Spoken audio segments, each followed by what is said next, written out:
When J.P. Rosenbaum and Ashley Hebert met on the reality show The Bachelorette, their romance captured the hearts of a nation, and they've been an item ever since, starring on the program together in 2011. But recently something's happened which put a stumbling block in their lives and left the couple reeling. Hello wonderful people, I'm Scott Leffler for WonderBot, and here is, years after they found love on The Bachelorette, this couple received some devastating news. Before we begin, make sure to smash that like button, subscribe to our channel, and click the notification bell for more amazing videos.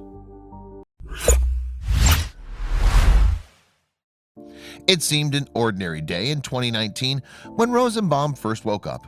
His hands were a little tight perhaps, but nothing otherwise seemed different. He went about his business working in real estate and didn't worry too much about anything. But by the time he returned home that evening, it was obvious that something was wrong. An incident with Rosenbaum's house keys convinced him that he faced a serious problem, he told People in December 2019. All of a sudden, he found himself relying on Hebert for far more than he ever had before. Suddenly, Rosenbaum's life and well-being had been inexplicably turned upside down, and he began to wonder whether it would ever be the same again. We'll return to what exactly happened to Rosenbaum later, but first let's explore his enduring relationship with Ashley Hebert. The romance had begun on ABC's The Bachelorette in 2011 when the latter had been the eponymous center of attention for a group of men, which included Rosenbaum, who vied for her love. She herself had been a contestant in The Bachelor, and viewers had liked her so much that she'd been invited back to star on the show. Hebert hails from the Acadian town of Madawaska in Maine, where nearly everyone speaks French. She had a youthful love of dance at an early age, and it's this, coupled with a strong academic ability, which helped her to win various scholarships and a spot as Maine's entry to America's Junior Miss. Indeed, Hebert's enthusiasm and smarts marked her out as someone going places. Hebert proceeded to go to the University of Maine, where she was very successful, graduating with a BS in biology with a dance minor. Not only did she skipper the dance team, but she also took out awards for scoring the top GPA in the subject for 2 years running. During her study, Hebert began a program of mentorship with a pediatric dentist called Dr. Jonathan Schenken, who practiced in the Bangor, Maine area. This led to a postgrad at the University of Pennsylvania, where she earned a doctorate in dental medicine. From there, it was a short step into residency in a children's hospital and a career in pediatric dentistry. For his part, Rosenbaum's a native of New York State and grew up on Long Island. From a very young age, he enjoyed sailing and fishing in the island's waters. However, he headed inland for college, attending the University of Michigan at Ann Arbor, and his 4 years in the Great Lakes state ended with him graduating in communications in 1999. On his return to Long Island, Rosenbaum started work selling commercial real estate. However, he was soon lured to the Big Apple, where he worked in internet ad sales for a while. After some traveling, he turned his hand back to real estate, gaining a qualification in construction management. In 2011, Rosenbaum found himself trying to find love on The Bachelorette.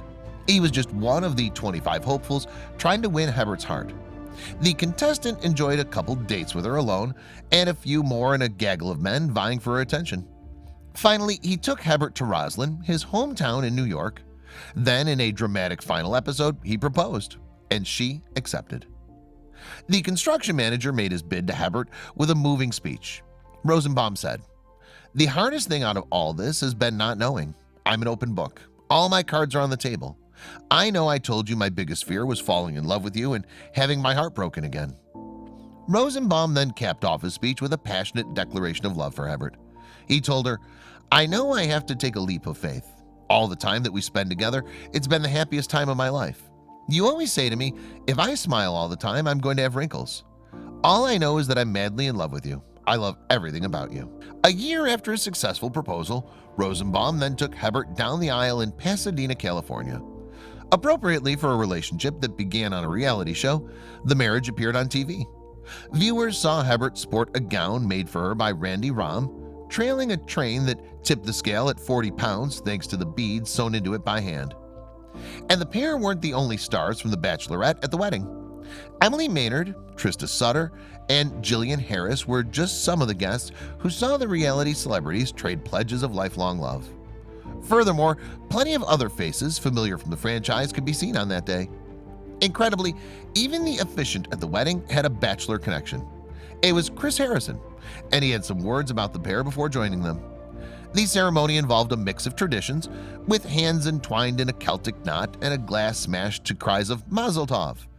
Rosenbaum, for his part, put their meeting down to destiny, saying, "Fate brought us together." The emotion on display at Hebert and Rosenbaum's wedding was evident to all, and it seemed that it was all too much for the two who were getting married. A guest told Us Weekly magazine at the time, "They both got choked up," and the sincerity of the pair impressed that observer, who continued, "The vows were very heartfelt. They're a great couple." A couple of years after getting married, in September 2014, the couple said hello to their first child, Fordham Reese. And although this milestone in life wasn't televised, Rosenbaum did share the news with fans on Twitter. But the bouncing boy wouldn't be the last addition to their family either. A couple of years later, Hebert then gave birth to a girl, Essex Reese. That was enough to prove a handful for the mom of two, who shared with Us Weekly how difficult having two kids was proving in 2018, with the little ones aged 1 and 3. She said, "Parenthood is honestly so hard." Hebert explained to the magazine, "When I first had my son, I was that mom, I thought. I had to breastfeed, no formula, he has to be stimulated. The doctor said to me, 'Give in a little. You're trying to kill yourself, and in the end, your kids are going to see that stress on you.'" And the doctor's counsel proved just right for Hebert. She said, "It's the best thing I've heard parenting advice-wise. Just give a little. Let yourself be human. Let yourself have hard days and good days. Let yourself be." And it was clear that taking that to heart had helped, as Hebert posted on Instagram in 2019, "Happy is our family motto." Meanwhile, Rosenbaum and Hebert had moved to Miami, Florida in 2014 and were enjoying their happy life there. The shift to the Sunshine State had been brought about because the former had been offered a post down south. He operates as vice president of development for the commercial real estate business Greystone & Company. Down in Miami, the couple have led a fairly normal married life, although they did appear in a 2017 iteration of the TV show Marriage Boot Camp Reality Stars. And Hebert was thankful for her turn in reality TV. In May 2019, she wrote as a caption to a picture of her and other Bachelor franchise stars on Instagram, "One of the best things I've ever done was being part of this family. It gave me my husband, my babies, and the courage to be who I've always believed I could be." Furthermore, the marriage continued to be happy, so much so that in August 2018, the couple were willing to say "I do" all over again. Holidaying in Aruba, the two pledged to each other on the beach. Rosenbaum joked on Twitter about the occasion, saying, "Thanks to our vow renewal, we're good for at least another 5 years." However, a crisis occurred in 2019, and it came out of nowhere. As we explored earlier, Rosenbaum woke up one morning feeling that his hands were a little tight. However, he ignored it and started work as normal. Then he enjoyed a lunch with a friend, but as the day went on, things started to decline for the reality TV star. As the afternoon wore on, Rosenbaum told People magazine, "I started noticing stiffness in my calves and ankles, and this had an effect on his ability to get about." He added, "I wasn't walking right."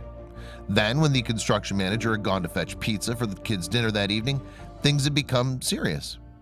By the time that Rosenbaum was picking up the pizzas, he was struggling to grip the boxes.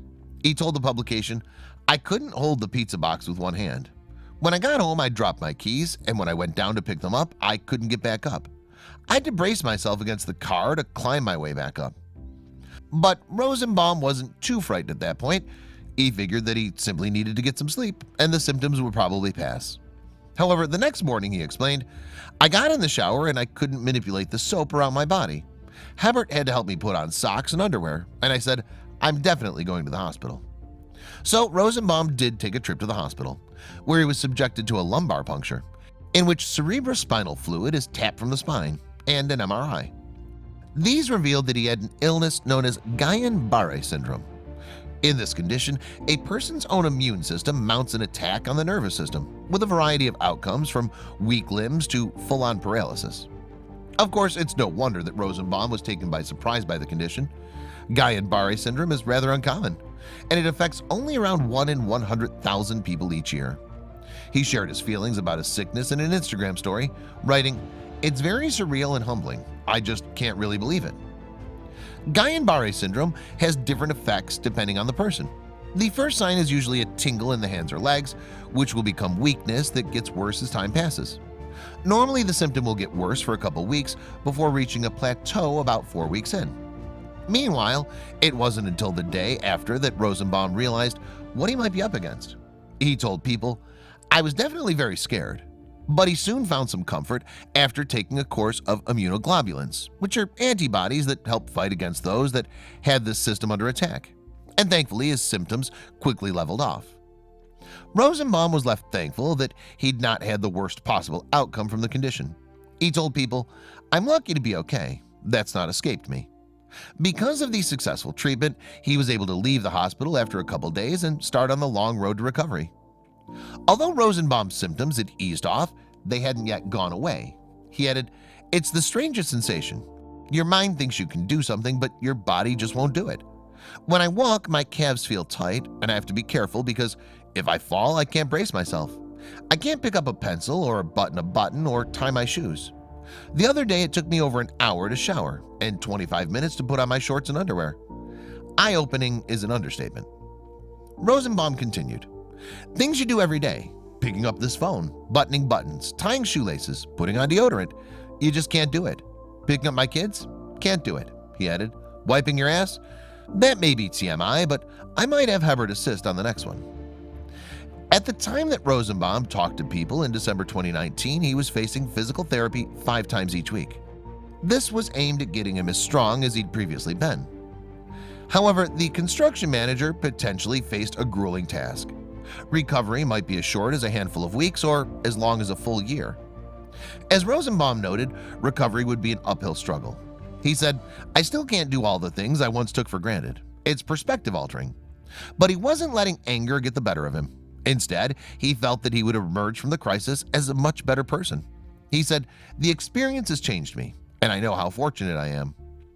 Rosenbaum acknowledged that he could have suffered a great deal more and that he'd been lucky to have found the problem at an early stage. He said, "I heard from a lot of people, and I know that things can get a lot worse, and so, knock on wood, hopefully that's not the case for me."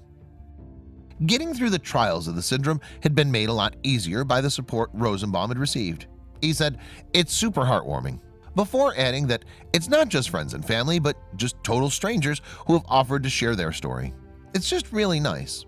So thank you from the bottom of my heart." And Hebert wasn't slow to share her own gratitude either. Writing an Instagram story to tell her followers that Rosenbaum was doing well, she posted, "It may be a long road to recovery, but we're so grateful to everyone that's helped us get to a speedy diagnosis and treatment." Hebert added, "Thank you to everyone for prayers, helping with the kids, and offering all your love and support. We're blessed to have amazing family and friends. Love you all and grateful to have so much love in our lives." And she summed up what she took away from the experience in a sentence. The reality TV star said, "Cherish all that you have every single day."